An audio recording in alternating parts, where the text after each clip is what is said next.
모세가 살았던 120년의 인생은 40년을 기점으로 해서 크게 달라지게 됩니다.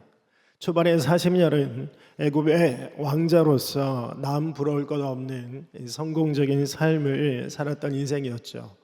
그리고 그 이후의 40년은 바로의 낯을 피해서 도주했던 미디안 광야에서 한마디로 나락으로 떨어진 인생을 살게 되었습니다.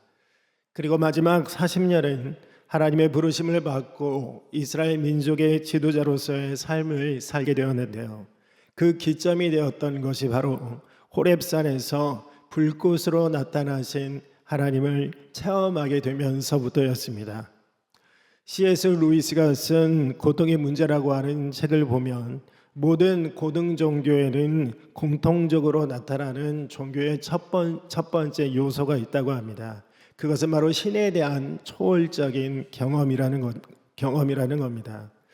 물론 기독교는 초월적인 경험만으로만 설명할 수 없는 종교이기는 하지만 그럼에도 불구하고 하나님에 대한 초월적인 경험이 상실하게 된다면, 없다면 그것은 진정한 기독교 신앙이라고 말할 수 없겠습니다.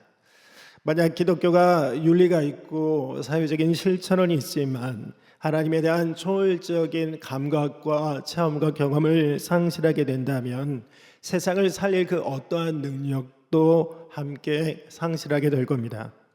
하나님에 대한 초월적인 경험이 있어야지만 우리는 살아있는 신앙생활을 하게 될 수 있고, 그리고 살아계신 하나님이 일으키시는 아주 초월적인 역사 또한 경험하게 될 수 있다는 것이죠. 이러한 면에서 한 사람이 하나님을 만나게 되는 초월적인 경험은 그 사람의 인생을 이전과 이후로 완전히 변화시켜 놓을 정도로 아주 중요한 사건이 됩니다. 모세가 바로 그랬죠. 모세는 나중에 죽기 전에 임종하기 직전에 요셉을 축복합니다. 그런데 요셉을 축복할 때 가시나무, 떨기나무 가운데 계신 이의 이름으로 요셉을 축복하게 됩니다. 이 축복에 따르면 모세에게 하나님은 어떤 분이셨을까요? 여전히 가시 떨기나무 가운데 계신 하나님이셨습니다. 40년의 세월이 흘러서 임종하기 직전이었지만 모세가 체험했던 그때 그 체험은 너무나 강렬한 체험이었기 때문에 모세에게는 아직도 하나님 하면 가시 떨기나무 가운데 계신 하나님이셨던 겁니다. 그만큼 모세에게 있어서 이때의 체험은 그의 인생을 바꿔놓은 아주 큰 초월적인 하나님 체험이 되었던 것이죠.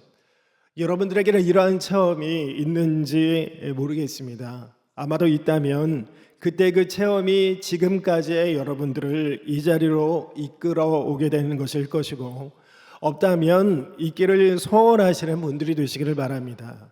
그리고 있었지만 지금은 너무나 오래된 기억으로 남아 있는 분들이 있다면 다시 한번 그런 체험들이 있어서 여러분들의 남은 40년, 남은 인생을 이끌어가는 귀한 역사가 있으시기를 바랍니다.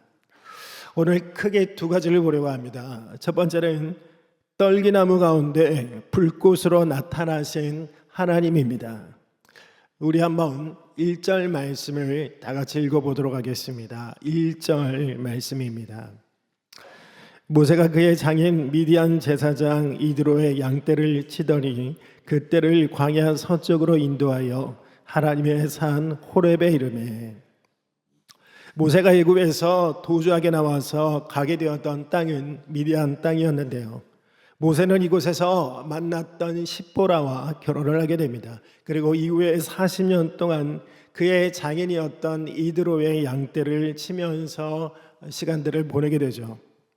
특별히 1절에서 모세가 장인의 양떼를 치더니라고 할 때 그 치더니라고 하는 동사는 반복적인 동작, 반복적인 행동을 의미하는 동사입니다. 그러니까 모세가 미디안에서 보냈던 40년 인생의 대부분은 장인의 양떼를 치기 위해서 광야 서쪽과 동쪽을 오고 가는 그 수많은 반복의 시간들을 보내게 되었다는 겁니다. 그가 1절에서 가게 되었던 광야 서쪽의 호렙산 역시도 그가 양떼를 치기 위해서 여러 번 방문했던 흔하디 흔한 그 인생 가운데서 흔하디 흔한 여러 산 중에 하나였을 겁니다. 그런데 모세가 출애굽기를 쓰고 있는 이 시점에서 이 산은 광야 서편에 있는 여러 산 중에 하나가 아니라 1절 말씀처럼 하나님의 산이 되어 있었습니다. 그러면 어떻게 그렇게 평범하던 산이 하나님의 산으로 변해 있었을까요?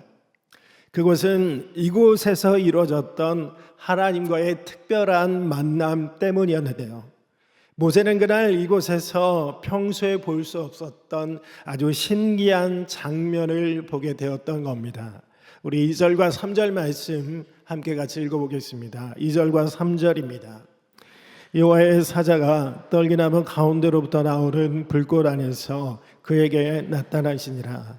그가 보니 떨기나무에 불이 붙었으나 그 떨기나무가 사라지지 아니하는지라. 이에 모세가 이르되 내가 돌이켜 가서 이 큰 광경을 보리라. 떨기나무가 어찌하여 타지 아니한고 하리. 그때에 호렙산에 이르게 된 모세는 그동안 그곳에서 한 번도 볼 수 없었던 아주 신기한 장면을 목격하게 됩니다. 그것은 불이 붙은 떨기나무가 시간이 지나도 소멸되지 않고 그 모습 그대로 존재하는 장면이었죠. 광야는 건조한 기후이기 때문에 가끔씩 마찰 때문에 자연적인 발화가 일어나는 경우들이 있다고 합니다. 그래서 광야에서 나무에 불이 붙는 일은 비록 흔하지는 않지만 한 번씩 볼 수 있는 일이었죠. 얼마 전에 대구에도 함지산에서 산불이 크게 나서 많은 분들이 걱정했을 겁니다. 저희 교회 부목사님 한 분도 칠곡에 사셔서 제가 너무나 걱정이 되어서 전화를 드렸습니다. 다행히 안전하시더라고요. 그래서 제가 많은 분들이 걱정해서 목사님 전화 받으셨겠어요 했더니 목사님 말고 한 명도 전화를 안 했다고. 심지어 교인들도 사모님한테는 전화하는데 자기한테는 전화를 안 한다고 해서 제가 목사님 인생을 어떻게 살았는지 한번 뒤돌아보시라고 제가 말씀을 드렸습니다.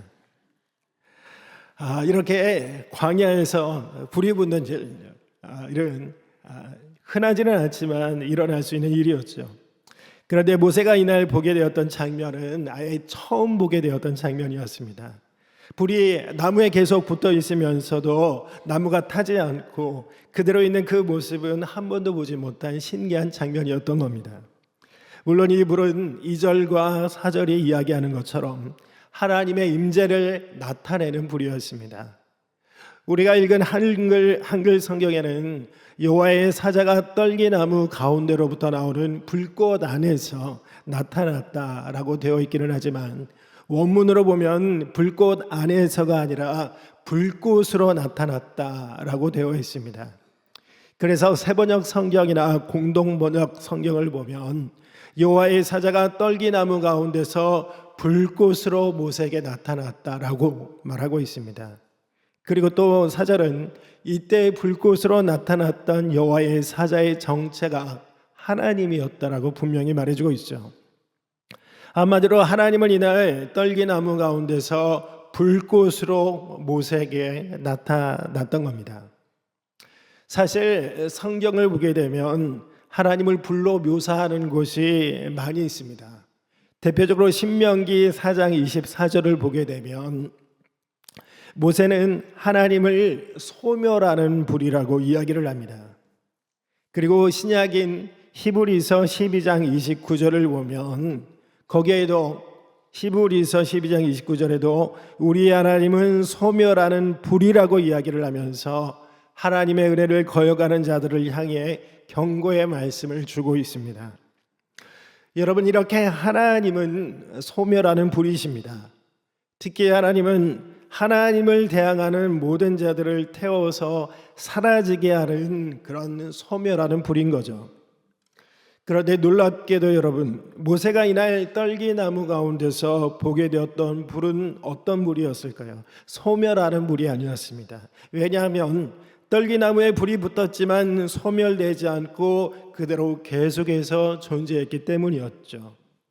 그렇다면 이날 모세에게 나타났던 이 불은 어떤 불이었을까요? 한마디로 생명의 불이었습니다. 이것이 첫 번째 중요한 내용인데요. 두 번째로 중요한 것은 이렇게 타지 않는 생명의 불이 떨기나무 가운데서 일어났다는 사실입니다. 모세 당시에 떨기나무는 광야 제천에 깔려 있는 아주 흔하디 흔하고 볼품이 없는 나무에 불과했습니다. 이 나무는 불에 쉽게 타서 소멸되는, 그야말로 쉽게 소멸되는 나무였습니다. 그런데 전통적으로 학자들은 이렇게 볼품없는 떨기나무가 지난 400년 동안 애굽에서 노예 생활을 하면서 지냈던 그 이스라엘 민족을, 이스라엘을 상징한다라고 보고 있습니다. 당시에 세계 최고의 강대국이라고 말할 수 있었던 애굽에서 노예로 지냈던 이스라엘은 광야 제천에 깔려 있는 흔하디 흔하고 볼품없는 떨기나무 같은 존재에 불과했다는 겁니다. 그런데 그렇게 천하디 천한 떨기나무에 불이 붙었지만 소멸되지 않았습니다.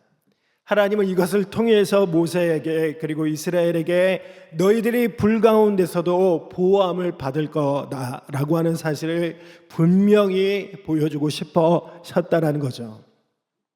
이러한 사실은 이스라엘 역사 가운데 실제로 증명이 됩니다.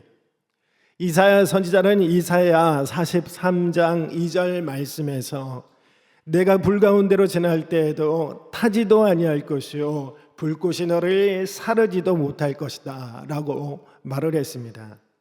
실제로 이스라엘의 역사는 불 가운데로 지났지만 타지 않았던 역사였던 거죠. 어떤 고난의 불꽃이 소멸하려고 와도 소멸되어지지 않았던 역사가 바로 이스라엘의 역사였던 겁니다. 심지어 그 타는 풀무불 속에 들어갔어도 머리털 하나 그을리지 않고 불탄 냄새도 없었던 것이 바로 그들의 역사였습니다. 이런 놀라운 역사가 성경에 나오는 하나님 나라 백성들의 역사인데요. 이러한 역사가 가장 처음 나타났던 곳이 바로 모세에게 나타났던 바로 그 떨기나무 사건이었습니다. 여러분, 이렇게 하나님은 소멸하는 불이시지만 당신의 백성들에게는 소멸하는 불이 아니라 생명의 불로 나타나십니다. 모세에게 나타나신 하나님이 바로 그런 불이었죠. 이렇게 소멸하는 불이지만 자신의 백성들을 향해서 생명의 불이 되시는 떨기나무의 하나님이 성경 전체를 관통하는 우리 하나님의 모습이 된다는 겁니다. 그래서 예수님도 사두개인들과의 부활 논쟁에서 인용하셨던 것이 바로 출애굽기 3장의 가시 떨기나무 사건이었습니다.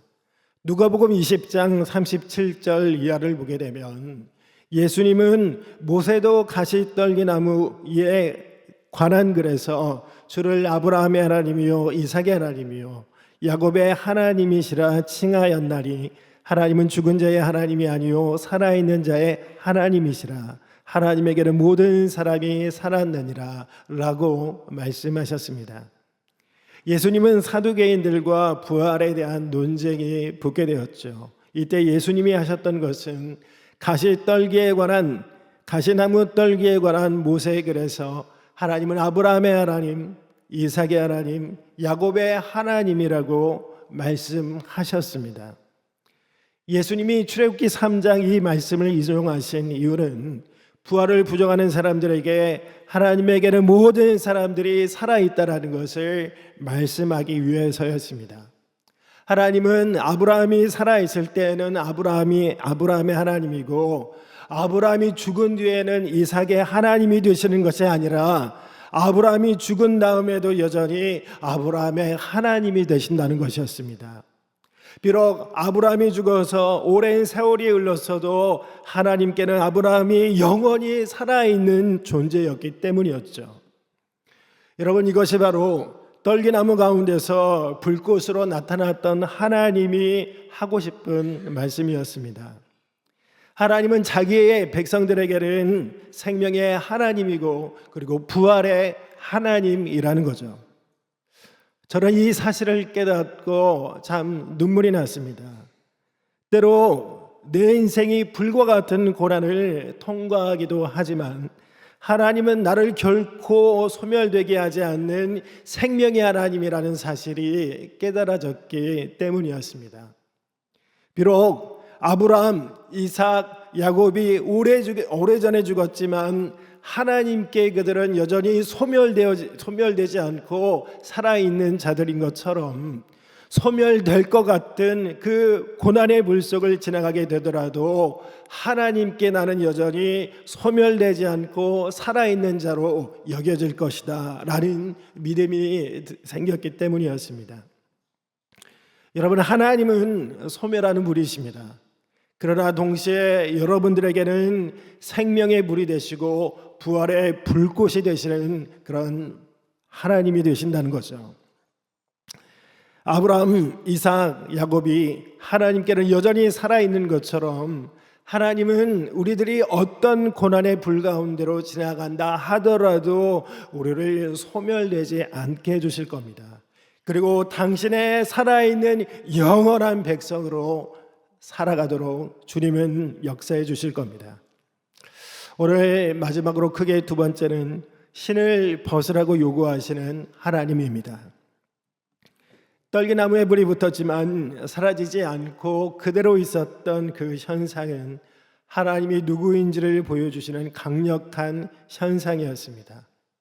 특별히 하나님은 생명의 불이 되신다는 것을 보여주셨는데, 이 현상을 통해서 보여주셨는데요, 모세의 입장에서는 아직 이것을 깨닫지 못했기 때문에 도대체 무슨 일이 일어나고 있는 것인지 궁금해서 그것을 알기 위해 가까이 그 나무 근처로 다가가게 됩니다.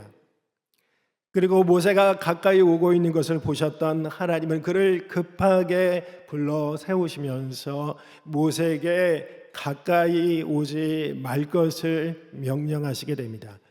우리 한번 4절과 5절 말씀 우리 한번 같이 읽어보겠습니다. 4절과 5절입니다. 여호와께서 그가 보려고 돌이켜 오는 것을 보신지라 하나님이 떨기나무 가운데서 그를 불러 이르시되 모세야 모세야 하시매 그가 이르되 내가 여기 있나이다. 하나님이 이르시되 이리로 가까이 오지 말라. 내가 선 곳은 거룩한 땅이니 내 발에서 신을 벗으라. 하나님이 모세의 이름을 다급하게 부르면서 멈춰 세웠던 이유는 지금 모세가 들어가려고 하는 그곳은 아무나 함부로 들어올 수 있는 영역이 절대 아니었기 때문이었습니다. 그곳은 발에서 신을 벗어야지만 들어갈 수 있도록 허용이 된 거룩한 장소로 어느덧 변해 있었기 때문이었죠. 그래서 하나님은 모세에게 신을 벗을 것을 요구하게 됩니다. 사람들은 모세가 신을 벗는 이 행위에 대해서 다양한 해석을 합니다. 첫째, 이 신을 벗는다는 의미는 룻기를 보게 되면 소유권 이전의 표시로 자신이 신었던 신을 벗는 장면이 나오게 되는데요. 마찬가지로 모세가 신을 벗는 행위는 자신에 대한 소유권을 하나님께 드리는 행위로 해석을 하는 거죠. 오늘 사건 이후로 모세가 남은 40년의 인생을 하나님의 종으로 하나님께 자신을 드리며 하나님의 종으로 살게 되었다는 점에서 일리가 있는 해석으로 보입니다. 그런데 둘째, 전통적으로는 모세가 신을 벗은 이유는 그가 선 땅이 거룩한 땅으로 변해 있었기 때문이라고 이야기를 합니다. 구약시대의 사람들이 신을 벗어야지만 들어갈 수 있도록 허용된 대표적인 장소가 있었습니다.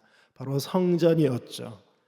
제사장은 성전에서 제사를 드릴 때 항상 발에서 신을 벗은 상태로 제사를 드려야 했는데요. 이것은 하나님이 계신 성전은 인간의 그 어떤 세속의 티끌을 가지고 함부로 들어갈 수 없는 극도로 신성한 영역이었기 때문이었습니다. 그래서 제사장의 의복을 규정하는 이 규정들을 보게 되면 아예 신발에 대한 언급이 없는 것을 볼 수 있습니다. 그리고 오늘날에도 이것은 하나의 전통이 되어서 유대교 랍비들은 오늘날에도 회당에서 제사장의 축도를 선언할 때 신을 벗고 맨발로 하게 되어 있습니다. 그래서 저도 앞으로 맨발로 한번 축도를 해볼까. 오늘 발톱을 좀 잘 깎고 왔습니다. 하나님이 모세에게 신을 벗도록 하신 이유는 모세가 선 땅이 거룩한 땅으로 변해 있었기 때문이었습니다. 모세는 인식하지 못했지만 아무나 들어올 수 없는 극도로 거룩한 영역 가까이로 그가 들어가고 있었던 겁니다. 이것은 굉장히 놀라운 일이었습니다.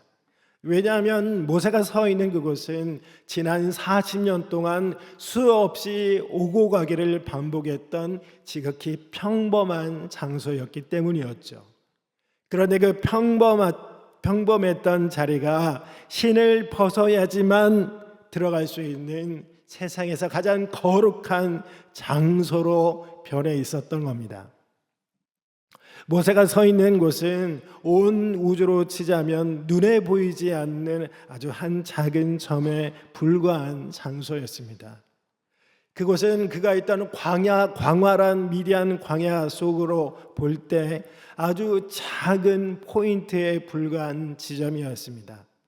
그러나 그곳이 하나님이 임재하시니까 신을 벗어야지만 들어갈 수 있는 세상에서 가장 거룩한 곳으로 변해 있었던 것이죠.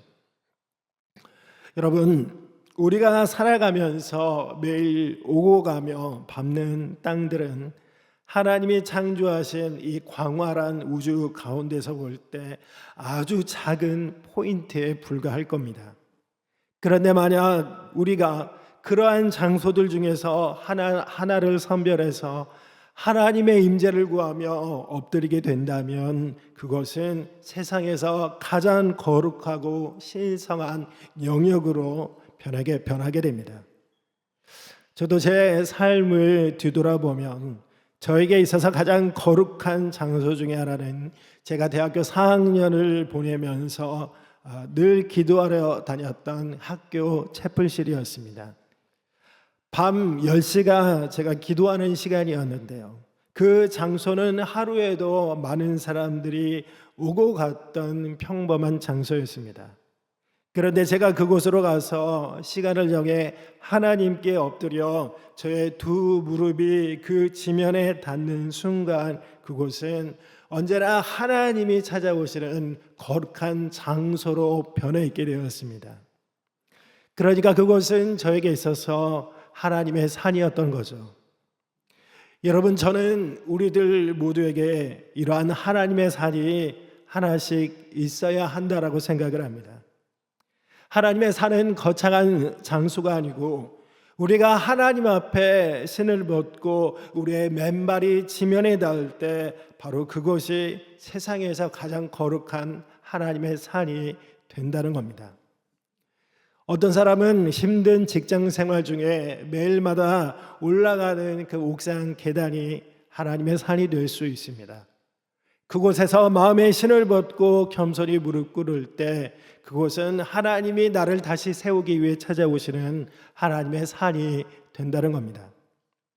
어떤 사람들은 점심시간에 홀로 성경을 펴놓고 잠시 앉아있는 그 작은 카페의 공간이 남들은 보지는 못하지만 내 눈에는 불타는 임재로 나타나시는 하나님이 계시는 하나님의 산이 될 수 있다는 겁니다. 신반 중에 어떤 집사님은 자기가 암이 걸려서 방사선 치료를 받는 때가 있었다고 합니다. 너무나 마음이 낮아지고 가족들도 아무도 없는 그 치료실에 들어가는 때 마음이 비참하고 한참 마음이 낮아졌다고 합니다. 그런데 그분은 그곳에서 성령님의 강한 역사를 체험하게 됩니다. 한 번도 경험해 보지 못한 성령님의 강한 역사를 체험했다고 합니다. 그리고 그 강한 성령의 역사가 그 이후에 그분의 인생을 완전히 변화시키게 되었던 거죠. 여러분, 장소가 중요한 것은 아닙니다. 우리가 어떠한 장소에 있다 하더라도 심지어는 40년 동안 매일 오고 가는 그 골목길과 시장통이라도 우리가 그곳에서 하나님의 임재를 구하고 겸손히 엎드리게 되면 바로 그것은 하나님이 나를 회복하기 위해 오시는 거룩한 하나님의 산이 될 수 있다는 겁니다. 이렇게 신을 벗는 행위는 첫째, 나의 주인은 하나님이라고 하는 소유권 이전의 의미가 있습니다. 그리고 둘째, 전통적으로 거룩한 곳이기 때문에 신을 벗는다는 의미가 있죠. 그리고 마지막으로 셋째, 또 하나의 의미가 있다면 그것은 새로운 세계로 들어간다라고 하는 의미가 있습니다. 안타깝지만 인생을 비관하여서 안 좋은 선택을 하시는 분들이 있는데요. 그러한 분들 중에는 자신이 신었던 신발을 벗어서 가지런히 놓는 경우들이 있습니다. 심리학자들은 이러한 행동에는 두 가지 심리가 있다고 이야기를 합니다. 먼저 자신의 존재를 벗어놓는다는 심리인데요. 그동안 지키고 보호해왔던 자신의 존재를 벗어놓는다는 심리가 있다는 겁니다. 그리고 둘째, 새로운 세상으로 들어간다라고 하는 심리인데요. 우리가 집안에 들어오면 신발부터 벗어놓는 이 동양의 문화에서는 이러한 심리가 더 크게 작용할 것 같습니다. 특히 광야 지방에서는 더욱 그랬을 것인데요. 그곳에서는 주로 샌들을 신기 때문에 바깥에서 활동을 하다 보면 땀과 먼지로 발이 범벅이 됩니다. 그래서 집 안으로 들어오면 샌들을 벗고 발을 씻는 것이 첫 번째로 해야 되는 일이었죠. 이러한 맥락에서 보면 하나님이 모세에게 내가 선 곳은 거룩한 땅이니 내 발에서 신을 벗으라 라고 하는 말씀은 일종의 새로운 세계로 들어오라고 하는 초청이기도 했습니다. 그러니까 지금 모세는 새로운 세상의 문 앞에 서 있었던 것이죠. 모세는 그동안 하나님에 대해서 전해 들었다면 이제 그는 그가 전해 들었던 하나님이 직접 현존해 계시는 그 세상 속으로 들어가고 있는 중이었다는 겁니다. 물론 모세는 이전에도 하나님이 계시다고 믿었을 겁니다. 그러나 그의 믿음은 하나의 이론이었고 가설이었습니다. 그러나 저에게 살아계신 하나님이 살고 계시는 그 믿음의 세계 속으로는 들어가지 못하고 있었던 겁니다. 그러나 이제 모세는 호렙산에서 그동안 가설로만 들었던, 그동안 부모에게 이야기로만 들었던 그 하나님이 불꽃이라고 하는 실제가 되어서 나타난 것을 체험하게 되었습니다. 그리고 이제 모세는 자신 앞에서 실제가 되어 나타나시는 그 하나님 앞에 신을 벗도록 요청받고 있었고, 그렇게 함으로써 살아계시는 하나님이 살아계시는 그 세상 속으로 들어오기를 초청받고 있었다는 겁니다. 모세는 그동안 하나님이 없는 세상에서 살았다면 이제 하나님이 살고 계시는 세상으로 들어가기 위해서 그동안 자신의 존재를 떠받치고 있던 그 신발을 벗어야 했습니다. 하나님 없이 스스로 만들어 놓았던 자신의 인생의 목표를 내려놓아야 했고, 하나님 없는 세상에서 스스로 장식하고 위장했던 자기의 인생의 모든 가면들을 내려놓아야 했던 겁니다.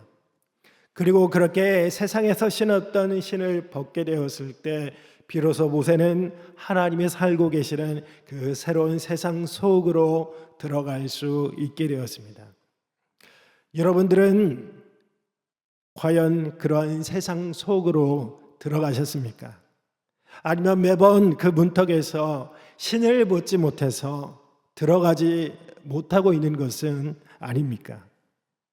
혹시 여러분들은 오랫동안 하나님을 믿었지만 여러분들의 하나님은 일종의 가설 속의 하나님이고 여러분들의 삶에 실제로 능력을 나타내지는 못하는 그런 이론 속의 하나님이신 것은 아닙니까?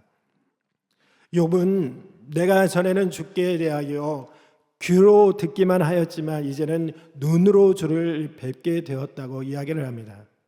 그는 전에도 신실한 하나님의 백성이었지만 그에게 하나님은 귀로만 전해 들었던 하나의 가설이었습니다. 그러나 고난 속에서 자신의 신을 벗고 드디어 그 문턱을 넘게 되었을 때, 그럼 비로소 하나님이 살아 숨쉬는 그 새로운 세상 속으로 들어가 하나님을 뵙는 체험을 하게 되었던 것이죠. 여러분들도 모세처럼 신을 벗고 하나님이 계시는 그 믿음의 세상 속으로 들어가시는 그런 복된 문이 되어서 현존에 계시는, 오늘도 이 세상을 통치하고 계시는 그 살아계신 하나님을 만나시기를 바랍니다. 내 생각보다 더 큰 하나님, 내 생각보다 너무나 광대하시고 선하시고 완전하신 그 하나님을, 진짜 하나님을 만나고 그분이 살아서 숨쉬는 새로운 세상 속에서 살아가시는 그런 복된 분들이 되시기를 주님의 이름으로 축원합니다. 기도하겠습니다. 하나님 감사합니다.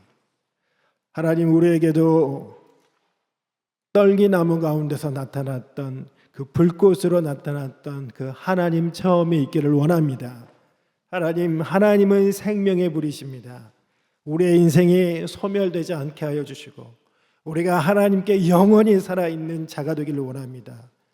생명의 불, 그리고 부활의 불꽃이신 하나님, 우리와 함께 주시옵소서. 우리가 신을 벗고 주님께 나아가기를 원합니다.